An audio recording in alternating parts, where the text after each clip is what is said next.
반갑습니다. 먼저 환영의 인사로 우리 장미보다 더 예쁜 우리 선생님들께 장미꽃 하나씩 선물 드릴게요. 네. 아유, 고맙습니다. 훨씬 더 어여쁘세요. 일단 오늘 저희가 아까 우리 양재희 감독님이 말씀하셨듯이 교정에 대해서 말씀을 드리겠는데, 교정을 일단 들어가기 전에 교정이 왜 생겼을까요? 교정하면 뭘 교정하는 걸까? 사람들이 치아를 교정한다고 생각하잖아요. 근데 저는 오랫동안 치아 교정인 치과 의사니까 당연히 치아라고만 생각을 하세요. 근데 치아 교정을 하면서 제가 더 느낀 건 치아를 가지런하게 느끼는 물리적인 그런 교정보다도 마인드. 그러니까 치아를 교정함으로 인해서 오히려 아이들이나 또는 엄마가 굉장히 자신에 대해서 프라이드가 생기고 좀 활발해지는, 마음이 오픈되는 그런 마음의 교정까지 같이 일어나는 것 같아요. 그래서 저는 아이들한테나 엄마한테 억지로 교정을 시키진 않아요. 하시라고 안 해요. 그 아이가 원할 때 또는 엄마가 원할 때, 그럴 때 마인드 교정도 되면서 오히려 그게 더 긍정적으로 효과가 있는 것 같아요. 그래서 저는 꼭 우리가 이 교정이라는 게 사회적으로 막 이슈가 돼서 그렇게만 하는 게 아니라, 정말 요즘 세상에는 오히려 심리적인 그런 심리치료가 더 중요하다고 하잖아요. 근데 오히려 저는 이런 교정이 그런 부분에 있어서도 큰 역할을 하고 있다라고 생각을 해요.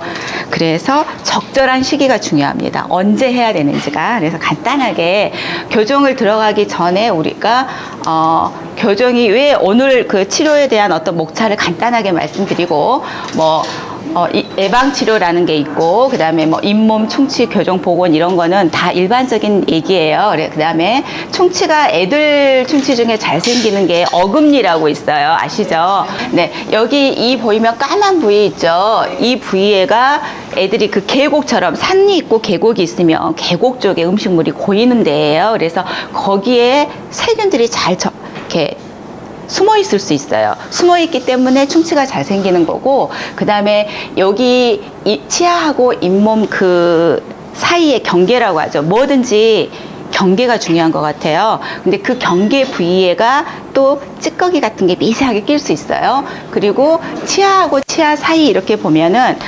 치아하고 치아가 있으면 이렇게 경계에 붙어 있는 데 있잖아요. 이 면의 입솔질을 아무리 하려고 해도 잘 안 돼요.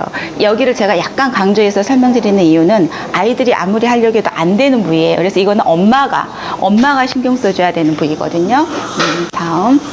그래서 어떻게 해줘야 되냐. 여기 칫솔에다가 치약을 어느 정도 놓고 이렇게 하는 방법이 있고, 또 하나는 이 치실 사용이라는 게 있어요. 사실은 이 치실이 치아하고 치아 사이에 이렇게 들어가잖아요. 그럼 이 치실이 이 면을 닦아주듯이 쓱 이렇게 면을 굴러가야 돼요. 근데 아이들이 이거 못하겠죠. 그거 엄마가 해주셔야 돼요. 근데 사실 엄마의 노력에 따라서 내 아이의 충치 개수가 달라진다, 이런 표현도 있거든요. 네. 그 다음에 보시면 아까 그 계곡의 밑에 이렇게 있다고 말씀드렸죠. 충치가 잘 생긴다. 그래서 거기 요즘은 나라에서 우리나라가 굉장히 좋은 나라예요. 이렇게 치아 홈 메우기 이거를 그냥 나라에서 보험으로 해주잖아요. 근데 사실 이거 외국에 나가면 되게 비싸요. 그래서 우리나라가 저는 참 착한 나라라고 생각을 합니다. 이게 해주시면 거의 한 60에서 70% 정도. 네. 그다음 또 하나 궁금하신 게, 엄마들이 오시면 치아가 앞니가 가지런하게 있는데 하얀색 반점처럼 이렇게 있다고 해요. 원인이 여러 가지인데 이게 충치냐 아니냐 이렇게 말씀을 하시는데, 여러 가지 이유가 있습니다. 이따 말씀드리고요. 그 다음에 이거는 아까 그 충치가 잘 생긴다고 하는 부위에 충치가 생기지 않게, 좀 말하자면 우리가 감기 잘 걸리는 이유가 면역력이 떨어지면 사실 나는 안 걸리는데 자기는 걸리고 막 이렇게 되잖아요. 치아에 있어서도 마찬가지예요. 누구에게나 우리가 삼시세끼 밥을 먹고 똑같이 먹기 때문에 어떤 아이나 다 걸릴 수 있는데, 치아 자체의 면역력이 강해지면 그 충치균을 없애주는 거예요. 그러니까 예방을 해주는 거예요. 밀어내는 거예요. 그런 역할을 하는 게 불소라고 보시면 돼요. 그런데 과유불급이라고 적정한 농도가 중요해요. 그래서 너무 많으면 안 되고, 요즘 불소가 들어간 치약도 있잖아요. 근데 그것도 먹어도 괜찮아요. 전혀 상관이 없어요. 그런데 적정 농도, 너무 강하게 하면 안 되거든요. 그래서 이런 충치가 생기는 부위나, 그 다음에 저렇게 교정 치아를 하면은 왜 양치 관리가 잘 안 되죠. 그래서 그런 부분, 그 다음에 어떤 아직 그 여물지 않은 전니 같은 경우에는 세균이 더 좋아해요. 어른 치아보다 전니 같은 경우는 성분이 조금 달라서 우리가 좋아하는 음식을 더 많이 먹듯이 세균이 좋아하는 성분이 전니에가 더 많기 때문에 전니가 충치가 조금만 이완되려고 그래도 잘 생깁니다. 그래서 불소 도포가 하는 거가 면역력을 높여주니까 중요한데 저희가 논문에 보면 일주 간격으로 4번을 했을 때 가장 큰 효과가 있다고 말씀을 하세요. 그래서 보통 이렇게 4번 해서 오시는 분들이 열렬 얼마 분들을 제외하고는 사실 많지 않아요. 그래서 치과에 오실 때마다 그냥 하시라고 말씀을 드리는데 안 하는 것보단 당연히 100번 낫겠죠. 그리고 이제 이거는 이런 원리에 의해서 면역력을 높여줍니다. 이런 거예요. 그다음에 불소를 하고 나서 적어도 여기는 4시간이라고 되어 있지만 사실은 한 30분 동안은 물도 마시지 말고 그 불소 약이 이렇게 스며들 수 있도록 도와주는 역할을 하면 됩니다. 아까 제가 그 하얀색 이렇게 뭐가 있다고 말씀드렸죠? 그거를 꼭 치료해야 되느냐 이거예요. 그런데 특별히 이상이 없을 때는 치료하지 않아도 돼요. 근데 엄마들이 아이 치아가 웃거나 얘기할 때 하얗게 보면 애들이 아까 제가 심미적 그 교정이 오히려 더 중요하다. 사회성을 키우는데 그렇게 이런 게 그럴 수 있어요. 있으니까 자꾸 얘가 이렇게 입을 가리고 웃는다거나 이렇게 말을 잘 안 한다거나 이렇게 하면서 자기도 모르게 그런 습관이 배이는 거예요. 그게 오히려 더 중요해서 앞에 이렇게 레진이나 라미네이트 또는 뭐 미백 이런 걸로 치료를 할 수 있는데 상태에 따라서 이거는 선택적으로 하면 돼요. 그래서 그거는 상황에 따라 다르다. 그래서 꼭 치료하는 건 아니. 다만 충치가 잘 생길 수는 있어요. 그 부위가. 그래서 아까 앞에 불소를 말씀드린 거예요. 그 다음에 아이들이 양치를 잘 못하면 그 스케일링은 애기만 하는 어른들만 하는 거냐 이렇게 궁금하실 수 있는데 아이들도 스케일링이 필요해요. 그래서 만약에 치아에 잇몸 이런 데에 미세하게 음식물이 끼어 있으면 염증이 생겨요. 근데 그게 약하기 때문에 모르고 지나갈 수 있거든요. 그래서 우리가 그거를 소아치은염이라고 얘기를 합니다. 이거는 간단하게 양치만 잘해도 나아질 수 있는 거고 양치 관리가 잘 안 됐을 때. 그 다음에 치아 교정이 필요한 이유가 여기서 또 있어요. 이렇게 치아가 틀어져 있으면 아이나 엄마가 아무리 잘해주려고 해도 사이에 끼게 되거든요. 그리고 이제 아이 몸이 좀 컨디션이 나빠지거나 이럴 때 있어요. 그럴 때 치은염이 생기기도 해요. 그래서 어린이 스케일링이 필요한 이유가 바로 치석도 생기고 그 다음에 치석도 생기고 스케일링 정기적으로 이렇게 받음으로 인해서 그 잇몸이 건강해지면은 그 다음 단계 아이가 충치 안 생기니까 뭐 기타 등등 여러 가지 도움이 되겠죠. 네. 그래서 꼭 필요하다. 충치 치료 당연히 필요하겠죠. 네. 진행 단계는 아이들이 가장 이 초기 단계 때가 아까 충치가 예방하자라고 했던 거 있죠. 그때 할 수 있는 단계는 저 초기 단계뿐이에요. 만약에 2단계로 넘어가게 되면 충치가 생기지 않게 예방하는 실런트를 할 수가 없어요. 할 수가 없고 그 다음에는 치료가 들어가야 돼요. 그 다음 단계 치료는 상황에 따라 달라지지만 저희는 2단계를 중요하게 생각해요. 그래서 이 단계에서 이 건강한 치아 상태에서 최대한 유지할 수 있게 조금만 치료해도 될 수 있는 상황. 네. 많이 여기 보시면 이제 이걸 보여드리기 위해서 한 건데 충치가 이렇게 진행돼서 뿌리 끝에 염증이 생기면 밑에 영구치가 올라오는데 문제가 생기게 돼요. 그러면 우리가 교정에 대해서 아까 말씀드렸는데 치아가 제때 올라오지 않으면 시기가 중요하다고 말씀드렸잖아요. 시기가 안 맞으면은 치아가 틀어져 올라오게 돼요. 그래서 충치뿐만이 아니라 영구치를 위해서도 꼭 필요한 거죠. 그다음에 아까 충치 같은 경우에 이렇게 저희가 아이들한테 반지 끼워요 이렇게 얘기를 하거든요. 이렇게 어금니 같은 경우는 아이들이 사이에 충치가 너무 많이 생기니까 이거를 적절할 때 해줘서 더 이상 적절한 시기에 빠질 때까지 충치가 안 생기게 해주는 거고요. 앞니 같은 경우는 이렇게 저렇게 할 수 없잖아요. 그러니까 앞니 같은 경우는 이렇게 치아색으로 해서 깨끗하게 보일 수 있게 해주는 거예요. 애기 치아도 저렇게 할 수가 있어요. 네. 젖병을 물고 자는 어린이들은요, 앞니가 뭐 6개, 10개가 와르르르 충치가 생기는 경우가 있거든요. 그래서 그런 아이들이 이렇게 하는 거예요. 네. 뭐 이거는 주의사항 나중에 하면 되고요. 이거는 어릴 때 씌우는 치료를 하면 이가 자라면서 뭐 찢어지지 않냐? 야, 어떨 것 같아요? 전혀 상관없습니다. 네, 치아 커지지 않아요. 그러니까 어릴 때 치아를 씌우면 이가 더 자라지 않냐, 뭐 그거에 막혀가지고 뭐 이런 생각들을 하시는 분이 있어요. 전혀 얼토당토하는 질문인데 궁금해하시는 분들이 있어요. 그래서 치아 충치 치료를 해서 치아를 씌우거나 뭘 한다고 해서 자기의 적정량의 치아 크기로 자라는 거지 비정상적으로 크기가 더 커지거나 작아지거나 하지 않는다는 거. 그 다음에 유치 전니, 어떤 분은 전니 충치 치료 안 한다고 말씀을 하시는데 꼭 필요하다. 아까 그런 이유 때문에 충치 치료 꼭 해야 된다. 그 다음에 씌워야 된다. 그 다음에 치아는 성장함에 따라 커진다. 아니다. 제 크기 정도만 나온다. 그 다음에 이제 교정 같은 경우는 여러 가지 이유가 있어요. 그런데 여기서 구체적으로 이런 내용들을 다 할 필요는 없을 것 같고요. 이렇게 치아가, 앞니가 여기 같은 경우는 벌어져 있죠. 벌어져 있는데 벌어졌다고 해서 무조건 교정을 하는 건 아니에요. 아직 성장이나 이런 단계를 봐가면서 하는 거고요. 그 다음에 위턱하고 아래턱의 어떤 관계, 이 턱 성장이 아이들은 또 집이 보통 제가 30평, 40평대에 비교를 하는데 짐이 많으면은 30평대 이렇게 차곡차곡 쌓게 되잖아요. 근데 40평대 가면 이렇게 진열을 옆으로 하게 되잖아요. 똑같이 이 턱에 해당되는 게 우리의 30평, 40평 집이라고 보시면 돼요. 그러니까 아이들이 성장하면서 이 방이 커지면 이 턱이 커지면은 치아가 자연스럽게 배열이 돼요. 그래서 굳이 일부러 1차 교정이나 이런 걸 하실 필요가 없어요. 적정 시기 때 하시면 돼요. 다음. 그다음에 여기가 보면 아이들은 어떤 머리에 이런 것도 막 쓰고 이러는데요. 그거는 아이들마다 좀 달라요. 우리가 이제 쉽게 표현을 해서 변성기 아이들, 남자아이들 같은 경우는 변성기가 올 때 시작을 하고요. 여자아이들은 이제 초경 좀 지나면 시작하는 게 대부분 좋다라고 얘기를 해요. 그럼 중학교 때 아이들에 따라 좀 달라요. 예, 그 정도 적정 시기예요. 예. 그때 이제 6개월이나 1년에 한 번씩 검진 와서 그 아이 상황에 맞게 하시면 돼요.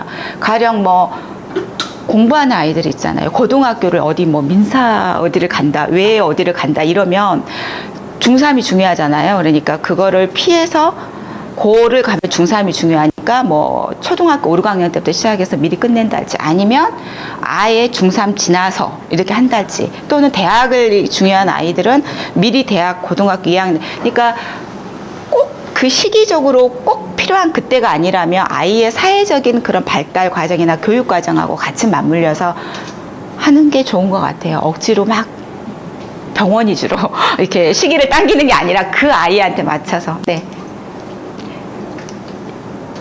여러 가지 이런 과정들이 있다는 얘기고요. 그 다음에 이렇게 어그러져 있을 때 이런 식으로 진행된다는 얘기고, 여기는 위턱하고 아래턱이, 아래턱이 많이 나와 있잖아요. 이럴 때 이거를, 또는 위턱이 여기는 또 많이 나와 있을 때 이럴 때 어떻게 한다라는 얘기예요. 장치는 이런 여러 가지 장치들을 이용을 해서 해요. 그런데 이건 이제 그 아이마다 다르니까. 그리고 이거는 붙이는 장치가 아니라 넣었다 뺐다 하는 장치예요. 1차 교정 장치예요. 이거는. 그래서 이런 1차 교정을 하게 되면 거의 90% 2차 교정을 하게 돼요. 대부분. 그래서 돈이 이중으로 들어가세요. 그래서 적절한 시기가 중요합니다. 같이. 이런 경우가 많이 있어요. 이렇게 연구치가 나와 있는데 밑에 전니가 너무 빨리 빠져버린 경우예요. 그래서 이 연구치가 올라와야 되는데 못 올라오거나 올라올 시기가 아직 한참 멀은 거예요. 그러면 이 공간을 유지해 줘야지만이 이 연구치가 올라오게 돼요. 그래서 공간 유지 장치를 같이 해주는 거예요. 이거는 이제 아이들의 상황마다 이런 모양으로 이렇게 들어가게 돼요. 밑에 이렇게 있을 때. 그래서 안 그러면 치아가 이렇게 쓰러지게 되거든요. 그래서 이런 건 이제 흔히 있는 거라서 잠깐 말씀드리고, 이렇게 연구치가 나올 자리가 이렇게 없을 때, 그럼 틀어져 나오겠죠. 이게 치아가 이렇게 밑에 많이 있잖아요. 여기도 마찬가지죠. 그 다음에 여기 보시면 이런 식으로 틀어져 있죠. 안에가, 속에가. 그 다음에 여기도 이렇게 틀어져 있죠. 이걸 이렇게 장치를 붙여서 빼는 거예요. 얘도 마찬가지. 예, 이런 식으로 여기 있던 거를, 이 과정을 지금 보여드리는 거예요. 예. 그 다음에 2차 교정은 아까 제가 그 넣었다 뺐다 하는 장치가 1차 교정 장치라고 말씀드렸잖아요. 이건 이제 그 다음에 단계로 진행되는 게 교정의 종류예요. 이게 우리가 이제 흔히 분류를 해 놓은 건데, 이런 거에 따라서 교정 방법이 들어간다라는 얘기예요. 네. 그 다음에 요즘 많이 들어보셨죠? 그 부분 교정도 있고, 뭐, 투명 교정도 있고, 전체 하는 교정도 있다. 근데 이제 가장 가장 많이 편한 건 투명 교정인데 모든 건 이 세상에 나와 있는 아직까지 모든 교정 방법이 여러 가지가 있거든요. 그런데 한 가지로 모든 걸 다 커버할 수 있는 건 없어요. 그래서 요즘은 콜라보 교정이라고 그래가지고 전체 교정, 투명 교정, 부분 교정을 믹스를 하는 거예요. 가령 뭐 우리 연예인이나 아나운서들이랄지 아니면 외국에 나가시는 분들은 한 가지를 할 수가 없어요. 한 가지를 하면 너무 시간이 오래 걸리면 부분으로 이걸 앞을 당기고 뭐 저 해가지고 한 달 아니 뭐 몇 개월 안에 또는 1년 안에 해서 빨리 해가지고 이렇게 근데 하나의 그걸로는 안 되고 그분의 케이스 바이 케이스로 두세 가지 교정 방법이 복합적으로 들어. 요즘 뭐 산학 협력 이래가지고 콜라보 뭐 산업 이런 거 교정도 똑같아요. 예, 그게 훨씬 더 비용은 조금 더 들어갈 수 있어요. 근데 환자분한테는 시간적으로나 받는 분이 너무 편해하세요. 예. 그다음에 이거는 교정 여러 가지 방법들 중에 하나고요. 예. 장단점인데 이거 그냥 간단하게 넘어갈게요. 예. 자, 여기 보시면 아래 앞니가 흔들리지도 않는데 안쪽에서 앞니가 나왔다고 이거 가끔 있거든요. 어린아이들 경우에. 그러면 이렇게 보시면 이렇게 있죠. 여기 뒤에가 나왔어요. 근데 이런 경우에는 공간이 부족해서 그런 거거든요. 그러면 이제 전니가 이렇게 빠지지 않고 있을 때 빼주면 그리고 우리가 그 혀 미는 힘이 굉장히 세요.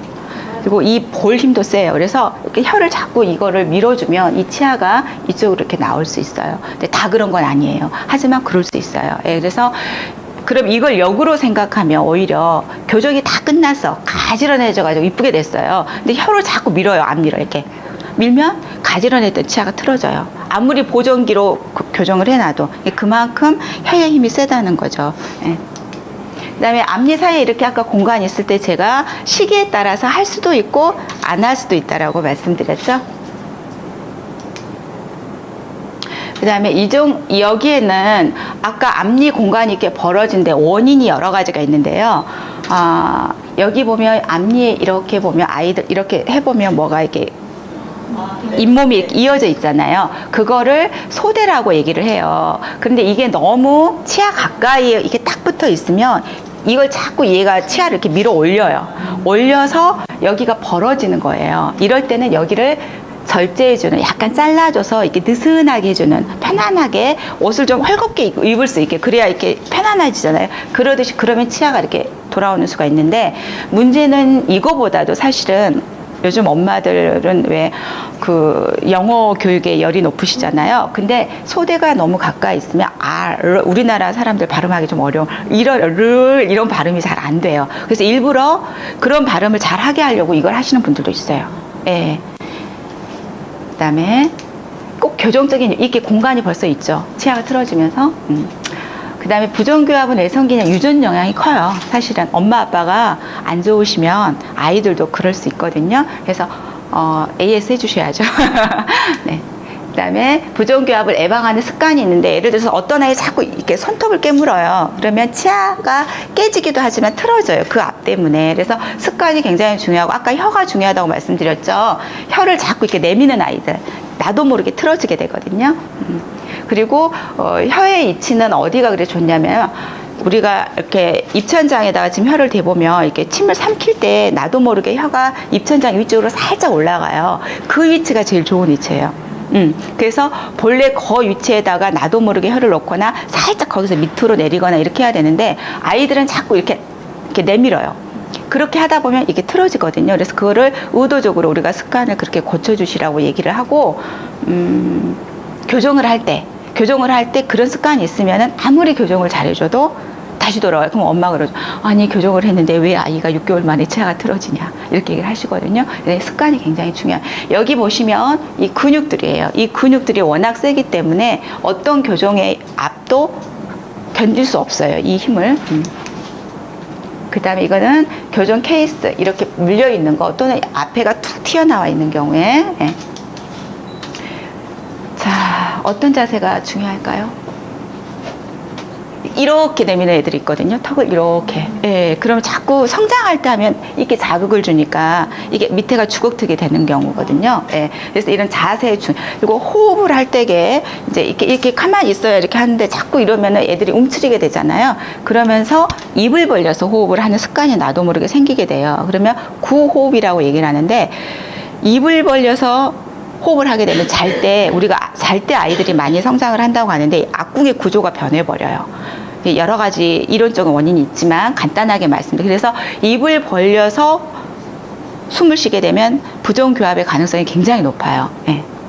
그다음에 여기는 이제 뭐 사실은 몸에 좋은 음식은 치아에도 좋아요. 치아에도 좋은데 뭐 토마토에 어떤 성분이 있고 이런 구체적인 것보다는 우리 아이들이 좋아하는 거 그냥 이 정도 선에서 잘 먹이면 좋을 것 같고요. 그다음에 이건 나쁜 거 이제 뭐냐면 접착성이 높아서 안 좋은 건데 요즘 논문에 어떤 게 있냐면 그 콜라 그다음에 그 설탕이 많이 든 요즘 애들 뭐죠? 그 동그란 거 마카롱. 네, 아주 인기가 있는 그런 걸 많이 먹으면 충치가 생기나요? 이래요. 근데 그거보다 더 안 좋은 게 있어요. 그 애들 좋아하는 뭐 쫀득이 찐득찐득한 거 뭐 지렁이 같은 거 뭐 이런 거 있더라고요. 예. 그게 이렇게 접착이라고 말씀드렸죠. 그러니까 미세한 것들이 치아 어금니나 어느 한쪽에 가서 딱 이렇게 조그만하게 달라붙어 있는 거예요. 그러면 그게 계속 달라붙어 있으면 이게 오히려 더 충치가 생길 확률이 90%예요. 그러니까 당분이 높은 거를 자주 먹어서라기보다는 접착성이 높은 게 오히려 충치 확률이 굉장히 높다라는 거. 잘 모르셨을 수도 있거든요, 이게. 그래서 오히려 이게 나쁜 거지만 사실은 먹고 양치질을 잘하면 돼요. 근데 이게 남아있는 게 안 좋은 거고요. 네. 적절한 게 좋아요. 이거는 꼭 나이를 우리가 뭐 몇 살이다라고 말하기는 어렵고요. 그냥 먹기 시작할 때부터, 치아가 날 때부터, 예. 하루 3번이 아니라 자기 전에 꼭 하는 건 더 중요하고요. 5번을 하더라도 자기 전에 안 하면 아닌 거고요. 그 다음에 치약을 먹는 괜찮아요. 그냥 먹어도 저건 크게 없어요. 그다음에 적정 불소 농도 요즘 시중에 나와 있는 모든 치약의 농도는요 다 아이들이 먹어도 괜찮게 나옵니다. 그다음에 여기 OX 치약은 이 정도로 짜는 게 이렇게 푹 몇 가지 이렇게 들어가게 하는 게 좋다는데 너무 양을 많이 하는 건 별로 권하지는 않아요. 네. 약간 칫솔은 물기 우리가 습관적으로 칫솔에 물을 젖어서 하잖아요. 그런데 이렇게 약간 마른 상태에서 치약을 넣는 게 오히려 더 효과적이라고 해요. 혀도 닦아야 한다. 네. 구취의 가장 많은 원인은 혀에서 나오는 거예요. 여러 가지 원인이 있지만 뭐 잇몸의 염증 때문에도 냄새가 나지만 혀도 닦아주는 게 좋아요. 그다음에 전기 구강. 애들은 아까 제가 아이들이 어른 치아보다 애들 치아에 세균이 좋아하는 성분이 많다고 그랬잖아요. 그래서 충치가 한 점이라도 생기면 확 퍼져요. 어른 치아는 그렇게 안 퍼져요, 빨리. 그런데 아이들 치아는 빨리 퍼지기 때문에 3개월에 한 번 방문해 주세요 하는 이유가 그것 때문이에요. 네. 아주 어린 아이들 같은 경우에 젖병을 이렇게 하고 있잖아요. 근데 이 치아는 났어, 전이가. 근데 애들을 어떻게 닦아요? 그러니까 1살 이렇게 좀 넘어가고 2살 이렇게 될 때, 근데 어떻게 해야 되냐라고 얘기를 하더라고요. 혹시 아세요? 이술질 하기도 그러잖아요. 그럴 때는 애들이 잘 안 하려고 그래, 울고. 그래, 어떻게 하냐면, 꺼즈 손수건 조그만한 거 있잖아요. 거기다 물을 묻혀가지고 엄마가 애들 잘 때 그냥 닦아주시면 돼요. 굳이 안 하겠다는 애를 억지로 할 필요 없고, 아니면 애들 잘 때 그냥 그 애기 칫솔 조그만한 걸로 이렇게 닦아주고 그 꺼즈로 이렇게 다시 한번 물 묻혀가지고 해주면 그 정도만 해줘도 애기 때는 되거든요. 근데 애들 들어서 그렇게도 안 하고 그냥 자버리면 자는 동안 아이들이 입안에서 세균들이 막 드실드실해서 한계치아가 썩는 게 아니라 앞니가 마저 굉장히 많이 썩는 경우가 있어요. 그래서 그런 경우가 있고, 아이들, 엄마 아이 뱃속에 있을 때 왜 먹고 싶은 거 잘 주변에 말 못 하잖아요. 근데 이제 전 먹고 싶은 걸 얘기를 하라 그래요. 왜냐면 그 치아에 그 충치 잘 썩냐, 그 다음에 잇몸에 염증이 잘 오냐, 이게 유전적 영향이 거의 70%예요. 그래서 엄마 뱃속에 있을 때 그 엄마의 영향을 통해서 아이한테 가는데, 유전적으로 영양분이 제때 그 치아가 형성된 시기가 있거든요. 그 싹이 그때 제대로 공급이 되지 않으면 치아가 약하게, 아까 그 반점치 같은 경우 있죠. 그런 경우도 그런 영양 불균형 때문에 생기는 경우가 많아요.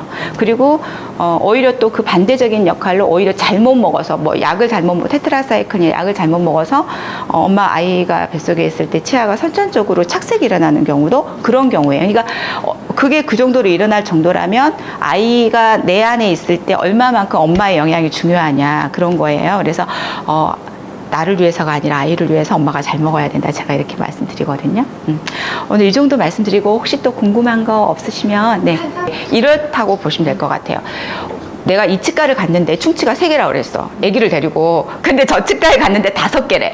그러면 도대체 뭐야, 내가 이 치과 갔는데 3개인데 믿을 수가 없잖아요. 그게 뭐냐면 자기 원장님들마다 생각하는 그 치료에 대한 기준이 약간 달라서 그래요. 저 같은 경우는 충치가 요만한데 치료하라고 하진 않아요. 그런데 알려는 드려요.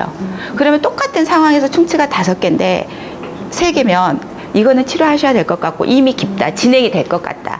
나머지 쪼만한 거는 양치질만 해도 멈출 수 있을 것 같다. 그러면 대신 알려는 드리면 엄마가 알고 아이도 알기 때문에 자기가 거기에 대해서 주의를 하게 되거든요. 똑같은 이유예요. 그러니까 탄산음료도 어떤 화학적인 이유나 어떤 그런 산성 성분이랄지 입안의 어떤 그런 충돌 때문에 30분이나 1시간 후에 하는 게 좋습니다 라고 얘기를 하는데 솔직히 아무리 좋은 것도 실행을 안 하면 의미가 없잖아요. 그러니까 그때 잊어버려, 대부분은. 그러니까 그럴 바야 차라리 먹고 물량치라도 바로 하는 게, 저는 현실적으로 말씀드리는 거예요. 하는 게 낫지 않겠냐, 이렇게 이제 설명을 드리는 거죠. 예. 그러니까 아무리 좋은 것도, 그렇죠. 아이들도 바로, 엄마가 다 해주면 좋죠. 아까 거기 나온 것처럼. 하지만 안 돼. 그럴 때는 그냥 그 다음 단계로 차선책으로 해야죠. 그때까지 기다려서 근데 그 메꾸는 건 또 다른 내 치아가 아닌 다른 걸로 메꿔서 그렇게 교정을 해야 되는 거지. 방법이 있어요. 아까 제가 뭐 여러 가지 말씀드렸잖아요. 근데 너무 비싼 치료 방법 말고 그 갈아서 하고 이런 거 말고요. 우선 그 엄마가 생각하는 심미적인 그런 교정을 조금 할 수 있는 방법이 분명히 있을 수 있거든요. 그리고 미리 안 해주는 이유는 뿌리 끝에가 아이들 그 치아 뿌리 끝이 이렇게 다 성장을 해야 돼요. 이렇게 닫혀 있는 게 아니라 뿌리 끝은 이렇게 열어져 있어요. 열어져 있기 때문에 이게 성장해서 이렇게 닫혀질 때까지 조금 놔두는 게 치아를 위해서 좋거든요. 그래서 사실은 치과에서 그렇게 얘기를 한 거고 엄마는 그거를 모르시기 때문에 우선 눈에 보이는 거가 너무 속상하시니까 네, 이해해요. 우리가 마인드 교정이 필요하다니까요, 이게. 치아가 깨져서 붙였어요. 네네네. 교정할 때는 큰 영향을. 붙인 거가 떨어질 수도 있는데 떨어지지만 않는다면 교정할 때 괜찮아요. 그리고 그냥 교정하고 나서 네, 또 해도 돼요. 크게 문제 없으세요. 네네. 반차 있잖아요. 이 앞에 있으니까. 치아는 일률적이지 않아요. 근데 보면 막 되게 빠르게 하시는 분들 있잖아요. 그런데 정상적인 자연적인 치아는요. 저도 보시면 앞니하고 옆에 치아하고 약간 차이가 있어요. 그게 자연스러워요. 그런데 엄마가 선생님 저는요 일직선으로 똑같이 해주세요 하면 아예 처음부터 그렇게 얘기를 하셔야 돼요. 그래서 그게 거슬리면 요걸 약간 맞춰서 예. 간다 그러더라고요. 예, 갈 수도 있어요. 그것도 교정이에요. 가는 게 맞는 거지. 교정 방법 중에 스트리핑이라는 교정 방법이 있거든요. 치아하고 이렇게 있어요. 근데 예를 들어서 이렇게 맞춰주면 괜찮은데 요렇게 맞춰질 수가 있어요. 옆치아하고 이렇게. 그러면 여기를 살짝 갈아서 요렇게 맞춰줘요. 그러니까 그거는 뭐냐면 가는 게 그냥 내 자연 치아가 상할 정도로 가는 거는 나빠요. 하지만 우리가 교정을 하면서 약간의 가는 거는 내 치아가 정상 치아가 상하지 않은 범위 내에서 할 수 있는 것을 하는 거예요. 그게 뭐 나중에 문제되지 않아요. 그것 때문에. 예. 그것 때문에 크게 문제될 정도는 되지 않으니까 오히려 높이나 교합 조정을 일부러 하는 경우도 있어요. 그러니까 그거는 너무 크게 걱정 안 하셔도 될 것 같아요. 다 됐어요? 네. 고맙습니다. 네.